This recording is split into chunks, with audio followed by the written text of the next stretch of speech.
Mesdames et messieurs, vous avez payé très cher pour assister à un spectacle drôle. Et je tiens à vous dire dès le départ que vous vous êtes fait avoir. Pas de panique, hein. Je sais qu'il est assez difficile de rire à un spectacle quand il n'est pas drôle.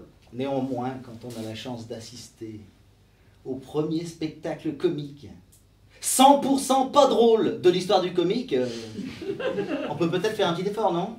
Oui, parce qu'on nous dit qu'il faut s'efforcer d'être tout public. Hein, l'expression n'est pas de moi, tout public. Bon, moi, tout public, hein, pour moi, tout le monde peut venir voir mon spectacle, hein, du moment que les gens payent. Non, parce que je l'avoue, hein, moi j'ai beau vouloir révolutionner le concept de drôlerie, bon, je ne voudrais pas révolutionner en même temps le concept de bénéfice. Une révolution après l'autre. Méthode, méthode. Et puis d'ailleurs, qu'est-ce que je pourrais indiquer sur la porte pour empêcher certains publics d'entrer? Hein, je sais pas, interdit aux gens qui comprennent rien. J'ai souvent l'impression que je suis le seul à me poser certaines questions. L'expression anglaise « burning out » signifie-t-elle réellement se promener les couilles à l'air? Certains rêvent de passer à la télé. Moi, je rêve de passer inaperçu. Alors, je passe inaperçu, certes, mais je passe. C'est déjà ça. Je sais pas mon âge. Hein? Vous avez remarqué?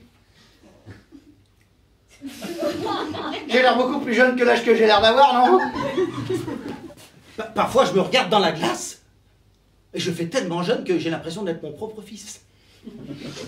Et quand il m'arrive de parler tout seul, je m'appelle papa. Je n'hésite pas à l'avouer, pour devenir pauvre, j'ai dû marcher sur pas mal de têtes. Non, mais ça peut vous paraître bizarre, mais pour descendre les échelons, il faut jouer des coudes. Et j'ai même dû bousculer du monde. Oh, puis, hey, vous savez comment sont les gens. Hein?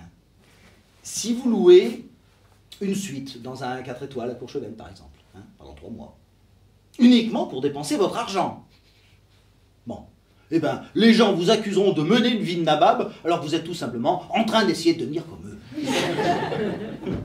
Devenir pauvre sur le papier, c'est bien joli, mais dans la réalité, si vous n'avez pas des parents dans le milieu, mais c'est une vraie galère. Ah, mais faut connaître du monde. Ah non, non, c'est copinage et compagnie. Hein. Ils ont tendance à se refiler les mauvais plans entre eux, vous comprenez? Ça, on a beau dire quand même. Hein. Mais la France, en matière de pauvreté, c'est quand même un pays qui a su conserver quelques traditions. C'est un peu ce qui fait sa richesse. Hein. Allez, parce que vous attendez que ce soit drôle pour rire? Bon, on va s'amuser.